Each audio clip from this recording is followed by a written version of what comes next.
Salam, hər vaxtınız xeyir olsun. Mən Fes Akademinin Azərbaycan dili müəllimi Aytaç Həsənova. Bugün sizinlə birlikdə həftə sonu sınağımızın izahını bölüşürük. İzaha keçməzdən əvvəl xatırlatmaq istəyirəm ki, bizim ödənişsiz dərslərimizdən, video izahlarımızdan xəbərdar olmaq istəyirsinizsə, 077 598 38 00 menecer nömrəsi ilə əlaqə saxlaya bilərsiniz. Baxaq. Fərqləndirilmiş hansı qoşu samitli sözün yazılışı və deyilişi fərqlənir? Ümumiyyətlə biz demişik ki, qoşu samitlilər, eyni cinsli qoşu samitlilər bizdə bölünür. Dörtlüyə, birliyə və 18-lik qaydasına. Dörtlük qaydasında həmişə fərqlənən, yəni tələffüzü hər zaman fərqlənənlər, birlik qaydasında bəzən fərqlənib, bəzən fərqlənməyənlər, yerdə qalan 18-likdə isə deyilişi və yazılışı fərqlənməyən eyni cinsli qoşu samitlər var. Bunlardan da bizdə fərqlənən istəyir. Yadda saxlamalıyıq ki, d-dı, l-lı, f-f 18-liyə aiddir. Yəni, heç bir tələffüzdə bunlar əgər sözün kökündədirsə, tələffüz fərqlənməz.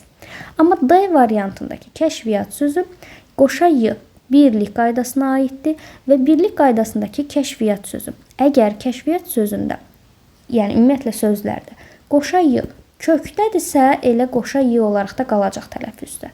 Əgər şəkilçidədirsə, o zaman tələffüz zamanı y-nın biri düşəcək. Burada da kəşf sözün kökü iyyat şəkilçi olduğu üçün tələffüz zamanı y-nın biri düşəcək və fərqlənən də elə D variantı olacaq. İkinci sual. Birində cəm şəkilçisi fərqli tələffüz edilir. Baxın, fərqli tələffüz nədir? Cəm şəkilçisi olmalıdır. Sözün kökünün fərqli olması əsas deyil. Qaçaqlar sözü olacaq qaçaqlar. Yəni burada dəyişən kök olacaq. Amma bizə lazımdır lar da dəyişsin. Bu olmadı. Qoruqlar olacaq qoruqlar. Yəni burada yenə də dəyişən qoruq sözü oldu. Şəkilçi yox.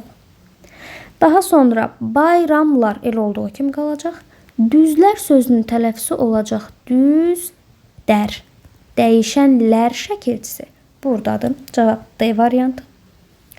Üçüncü sual. Həftəlik sözünün fonetik təhlili ilə bağlı səhvi göstərin. Ümumiyyətlə biz fonetik təhlildə ilk addım olaraq sözün tələffüzünü yazmalıyıq. Həftəlik sözü tələffüz olunacaq həftəlik kimi. Baxaq, sözdə 2 cingiltili və 3 kar samit var. Görək, əgər biz saitlərin, samitlərin növlərini axtarıqsa tələffüzə baxacağıq. H kardım, f kardım, d cingiltilidir, l cingiltilidir, xışdırıq kardır. Neçə dənə? 2 dənə cingiltili, 3 dənə kar var. Deməli, A variantı doğru fikirdir. Burada şagirdləri çaşdıran ən böyük məqam gedib burada t-nı kar götürürlər. Biz əgər, yenə deyirəm, samitin növünü axtarırıqsa, bura baxa bilmərik. Baxmalıyıq sözün düzgün tələffüzünə. 3 hecalı sözdür, bəli. Hecaların sayını burada axtarırıq. 3 heca var, vurğu son hecaya düşür. Bəli, doğru fikirdir. Saitlərin ikisi açıq, biri qapalıdır. Əgər biz saitlərin növündən danışırıqsa, o zaman yenə də tələffüzə baxacağıq. Ə açıq, i isə qapalıdır. Bu da doğrudur. Qalır cavab D variantı. Sözdə y samitinin kar qarşılığı olan 2 xışdırıq samit işlənib. 2 dənə yox, 1 samit işlənib. Ona görə səhv olan burada 1 olmalıdır. Cavab D variantı. Dördüncü sual. Hansı variantda hərəkət bildirən söz məcazi mənadadır? Ümumiyyətlə məcazi məna istəsəydi biz baxmayacaqdıq. Feildimi, isimdimi, sifətdimi. Amma mütləq əgər nə bildirdiyini deyirsə, digər məcazi mənaları kənara qoyub, yalnız və yalnız hərəkət bildirən axtarmalıyıq. Burada cavab olacaq A. Çünki oğru cinayət yerindən qaça bilər. Bu həqiqidir.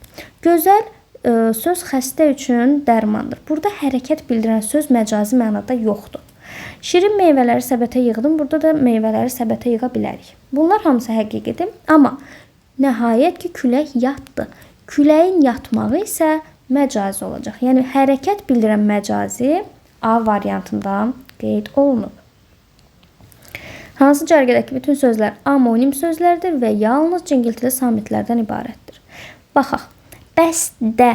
Bəstdə sözündə s kardır. Ona görə də A variantını götürməyəcəyik. Baxın, A variantındakı bəstə sözü əslində amonimdir. Amma bizə təkcə amonim yox, həm də yalnız cingiltili samitlərdən ibarət olmaq deyirsə, A-nı çıxırıq. C variantındakı ki kardır. Çıxdıq. Qalır B və D. Burada da s kardır. Çıxdıq. B variantı bizim cavabımızdır. Buradakı bütün samitlər cingiltilidir və hər biri amonimdir. Çünki gül sözü həm çiçək mənasında, həm də gülmək mənasında ola bilər. Yay sözü fəsil olaraq işlənə bilər. Daha sonra nə isə yaymaq mənasında ola bilər və ox, yay, kaman. Burada da yəni ox olaraq yay ola bilər. Qol sözü həm ola bilər insanın qolu, həm yəni bu orqan mənasında, həm daha sonra ola bilər bizim imzamız, insanın qolu imzası, bir də ki futbolda qapıya vurulan qol. Bunlar da hər biri amonim mənalar sayıldığı üçün cavabımız olacaq B variantı. Hansı cərgədəki bütün sözlərin sinonimi var? Sinonim nə idi? Yaxın mənalısı və yaxud da ki eyni mənalısı. Burada cavabımız olacaq deməli A variantı. Mürəkkəb sözünün sinonimi olacaq çətin. Şad sözünün sinonimi olacaq xoşbəxt. Dünya sözü aləm, cahan, kainat və s. Bunlar onun sinonimi ola bilər. B variantında avtobus sözünün mənası yoxdur. C variantında dəftər sözünün, daha doğrusu mənası dediyim, yəni sinonimi yoxdur. C-də dəftər sözü, D-də çörək sözü. Bunların yaxud da ki divar sözü. Bunların sinonimi olmadığı üçün cavab A olaraq qalır. Antonim sözlərin işlənmədiyi cümləni tapın. Gecə, gündüz. Böyük, kiçik. Daha sonra dərə, dağ. Bunların hər biri bir-birinə antonim olduğu üçün cavab D variantı olacaq. D variantında isti bir avqust günü bu evdə bir həyəcan var. Qarşımda kim bilməyir ayrılıq var, hicran var.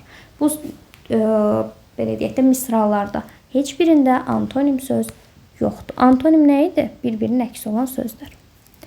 Verilən frazoloji birləşmələrdən biri amonim ola bilməz.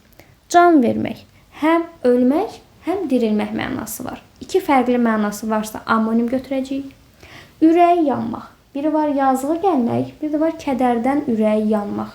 Hər iki mənası frazoloji birləşmə olduğu üçün biz bunu amonim götürə bilərik. İşə düşmək. Maşının işə düşməyi və yaxud da ki bir problem olanda, hansısa bir çətinliyə düşəndə işə düşmək deyirlər. Bu da olacaq məcazi mənada. Yəni frazoloji birləşmə iki mənası. Amma qələbə çalmaq, qalib gəlmək. Yəni bir mənası var. Qələbə çalmağın başqa bir mənası yoxdur. Ona görə də amonim ola bilməz. 9. Fikirlərdən biri səhvdir. Baxaq.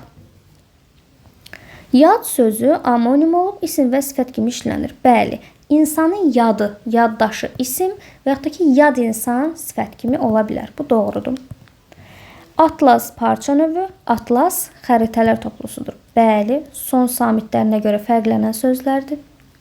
Batman köhnəlmiş sözdür, qədim çəki vahididir. Bəli. Amma B variantında şaxta soyuq sazaqlı sözlərlə sinonim sayıla bilməz. Çünki demişik ki, sinonim olması üçün mütləq eyni nitq səsində olub, eyni suala cavab verməlidir. Burada soyuq sifətdir, sazaqlı sifətdir, amma şaxta isimdir. Biri isim, digərləri sifətdirsə biz bunları sinonim götürə bilmərik. Cavab elə, yəni səhv cavab olacaq B variantı. 10-cu sual. Kök, leksik sxeminə uyğun gələn sözlər. Bəzəmək, bəzək, bəzəkli. Əkmək, əkinçilik. Daha sonra qulaq, cıq. Göy, göyərmək, göyərti. Dözmək, dözüm, dözümsüz. Daha sonra qorumaq, qorunan qrammatik olacaq. Daha doğrusu qorunmaq, qorunan olacaq qrammatik an şəkilçisi. Anlaşıqlı, anlamaq, anlaşmaq, anlaşıqlı. Bizdən nə istəyirdi? 2 leksik şəkilçi olsun. 1, 3, 5. Bitdi. 1, 3, 5 cavabımız olacaq D variantı. Digər sözlərin heç biri bu sxemə uyğun gəlmir. Belə, bugünlük izahımız bu qədər. Əgər izah sizin üçün yararlı oldusa, videonu bəyənməyi, paylaşmağı, fikirlərinizi rəy bölməsində bizimlə bölüşməyi unutmayın. Əgər ki, sınaqlardan və ödənişsiz dərslərimizdən daha tez xəbərdar olmaq istəyirsinizsə, 077 598 38 00 messenger nömrəsi ilə əlaqə saxlayıb ödənişsiz WhatsApp qruplarımızdan yararlana bilərsiniz. Bugünlük bu qədər. Gələn videolarda görüşənə qədər. Hələlik.